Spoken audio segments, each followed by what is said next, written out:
Well, dzień dobry Państwu. Jestem Juliana Rose, jestem prezes ICPPC, Międzynarodowej Koalicji dla Ochrony Polskiej Wsi. And I have with me Claire Edwards, who is the co-editor of the International Global Appeal to Stop 5G on Earth and in Space. And Claire is also an ex-worker at the United Nations, where she was involved in teaching people creative communication techniques. Claire, welcome. And thank you. This is an opportunity for us to have a short, but no doubt intense, interview about 5G particularly. I think our audience is probably aware of the implications of electromagnetic radiation being a huge problem for the planet, for individual people, for the environment, for insects, for birds, for absolutely every facet of what we call life, including the DNA of life itself. So within that context, how would you, what would you say to people who currently have a mobile phone and go about life as though there was really rather little problem? The problem we have is that 5G has been based on a lie, which is the lie of the thermal hypothesis, which says that there are only heating effects from electromagnetic radiation, wireless technology. It's not the case. We know that there are very extensive biological effects. We have at least 28,000 studies that talk about the biological effects, and they are devastating. Yeah, 28,000 even. And you're talking about like peer-reviewed? Not necessarily peer-reviewed, but we have at least 28,000. There are also extensive military documents from the US military in particular, where they have made compilations of thousands of studies, including studies from the Soviet Union period, precisely so that they could develop microwave weapons. So what you're saying suggests that this might be a technology with a history, and that history might be connected with the military. I'm not saying it might be, I'm saying that it very definitely is. It definitely is. And this technology, wireless technology, is a weapon, nothing more and nothing less.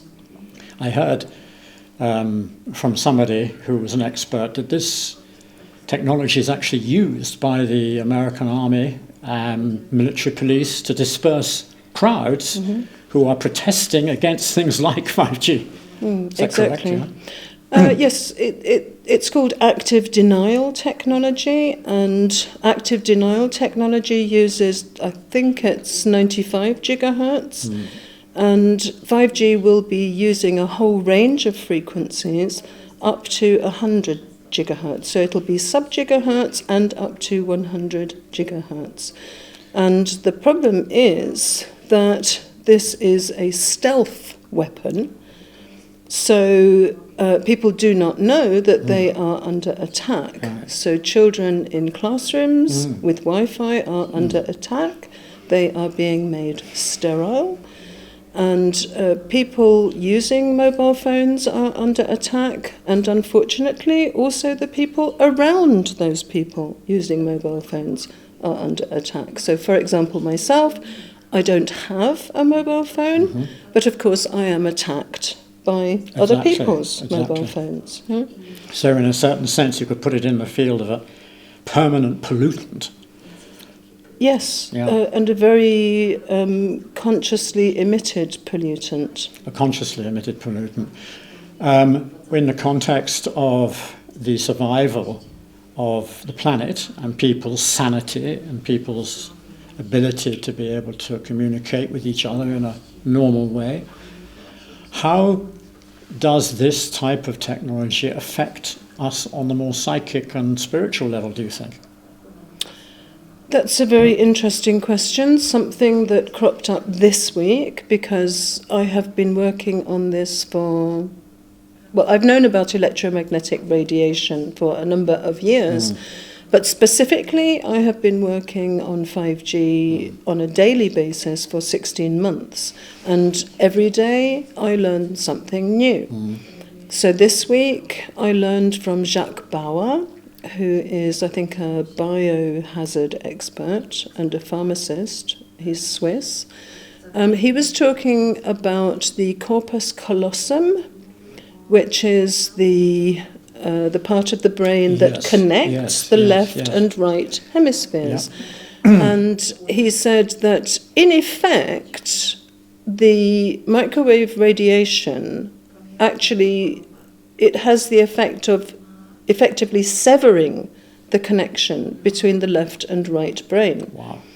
And this, of course, is extremely dangerous. I mean, a human being cannot function without the connection between the two, and there are many studies on this. He also talked about extreme aggression, and this could also be related to that. You know? It's also related to, for example, people playing video games where they are killing people and also risking death in virtual reality themselves. So they're building up a lot of adrenaline, but they're sitting and the adrenaline is not released. So this also contributes to actual violent behavior as a result of the microwaves. And we also have the problem of addiction, so it's also addictive. And Barry Trower, the weapons expert, tells us that these mobile phones are 17 times as addictive as heroin. Yeah, that's an extraordinary remark, isn't it? Some people watching this interview might have seen the interview that I was doing with Barry Trower, which can be seen on YouTube, and it is very revealing indeed.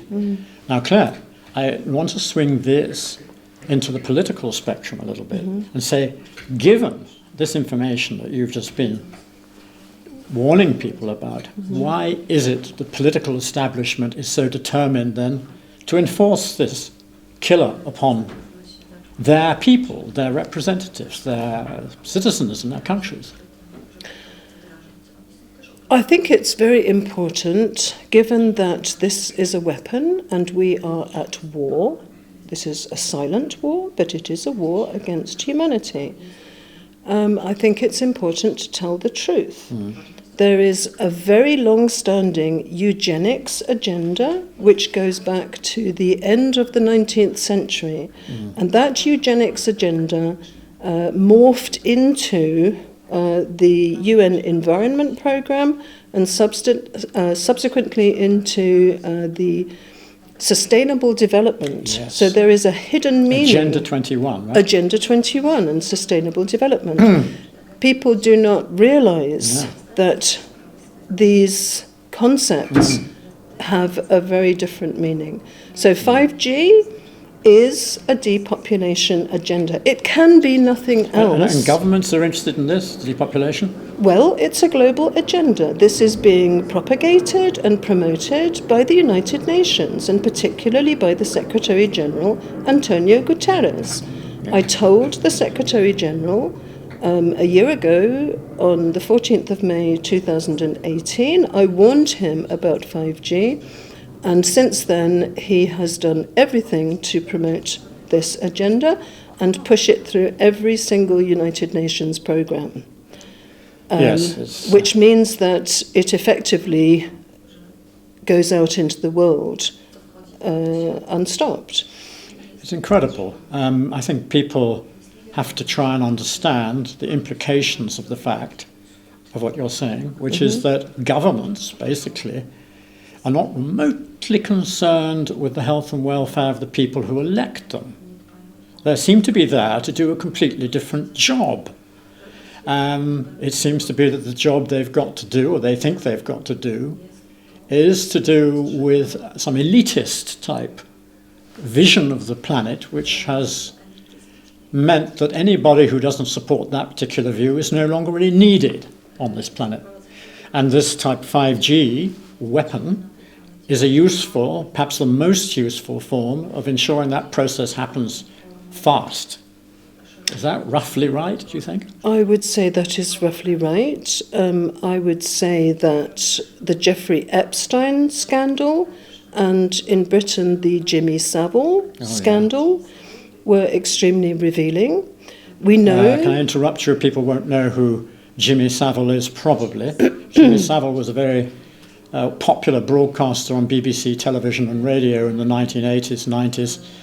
And he was discovered late on in his career as being very, very heavily involved in paedophilia.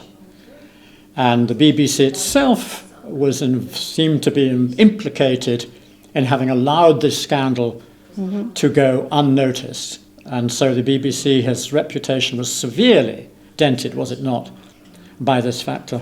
It was indeed. Jimmy Savile was protected by the BBC for 40 years. Right. And he was given children's television programs when it was known that he was a paedophile. Yeah. So you have a connection now between Jimmy Savile and the former Prime Minister of England who brought Britain into the European Union. That was Edward Heath, who is deeply implicated by the Jimmy Savile scandal, and he was investigated by a chief constable in Britain who said that he found it extremely credible, the allegations that were made against Edward Heath. Now, taking this forward, we know that the paedophilia is a worldwide problem amongst politicians. And now we have Prince Andrew also implicated directly in the Jeffrey Epstein scandal. Yes. So what we can conclude from this is that the politicians are blackmailed into obedience, and therefore actually we should have some sympathy for them. And in fact, I was told that Norbert Hofer, who was the Austrian minister responsible for signing in 5G and making Austria the first country in Western Europe to have 5G. Is that right? Yes. I was told that he told somebody, and it was reported to me, that he had no choice but to support and implement 5G, and had he not done so, he would have been in fear of his life. Oh, that's really extreme. So, really, we need to work with the politicians and understand the duress that they are under. This is a short interview because we're at a conference and we have a limited amount of time. What would you suggest people should do, given the extremity of these circumstances? What would your advice be to ordinary people, particularly people with mobile phones? And that's, of course, 99.9% of the public today. Well, it's quite clear to me 5G is being rolled out by commercial companies, and commercial companies are profit-based. So if, on the one hand, you are going to have your mobile phone, you're going to pay a monthly payment for your mobile phone, and you're also going to say to the telephone companies, please don't irradiate us with 5G, this is completely contradictory. So the way to stop a commercial company is to eliminate the profit motive. So people have to understand not only that the mobile phone is a weapon, but also that by using their mobile phone and paying for it, they are actually promoting the rollout of 5G. And we should also say it is not only about 5G, it is about all generations of wireless technology, all of which were weapons. So we need to eliminate wireless technology altogether. We do not need it. Well, that is the black and white answer, and I think it's a very, very valid one. For years I've said to people who support small farmers in Poland, small family farmers, prawdziwe jedzenie, dobra jakość, żywność, that why would you go to a supermarket? You know, why do you go to a supermarket to buy your food and then you want to support a small farmer? It doesn't make sense. It's cognitive dissonance. Your brain is not connecting. And it's exactly the same with this. The supermarket destroys the farmers, destroys the food. People go and buy it, and therefore they support the very thing they're against. So I think that this is undoubtedly a very valuable communication that you've put across today. And I hope that people watching and listening will take it very seriously and remember what communication is actually about. It's about something which comes from your heart to someone else's heart. It's about something which is involving an interaction, which is a very beautiful, rather artistic thing. It isn't about deep, deep, deep, deep, deep, deep, deep, deep, deep, which is moving more and more and more towards a world of automaton, cyborg, robot. And that is the greatest danger for humanity, that we are being moved progressively to be robotic. Yes. And we have to go back towards being human. Is that not correct? That's exactly what I say. That the antidote to 5G and artificial intelligence is your humanity. And we have to return to our humanity and our human values.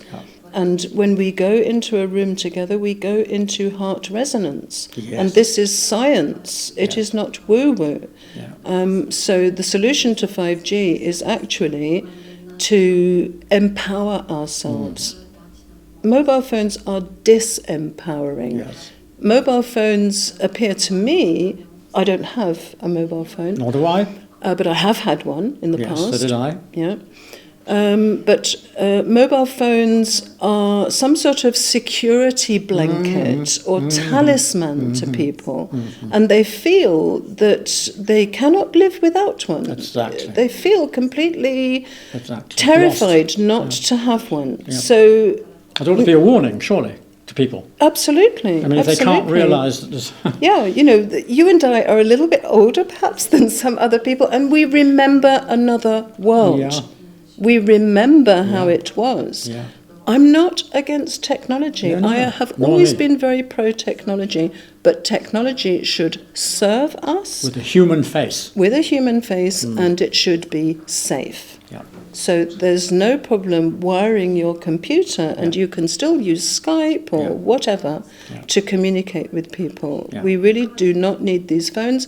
I would also say that you can keep the phone as a computer, and I know people who do this. Yeah. It's very useful to have a handheld computer, but please don't use wireless. Right. Thank you very much, Claire. Very, very interesting, very important. Thank you.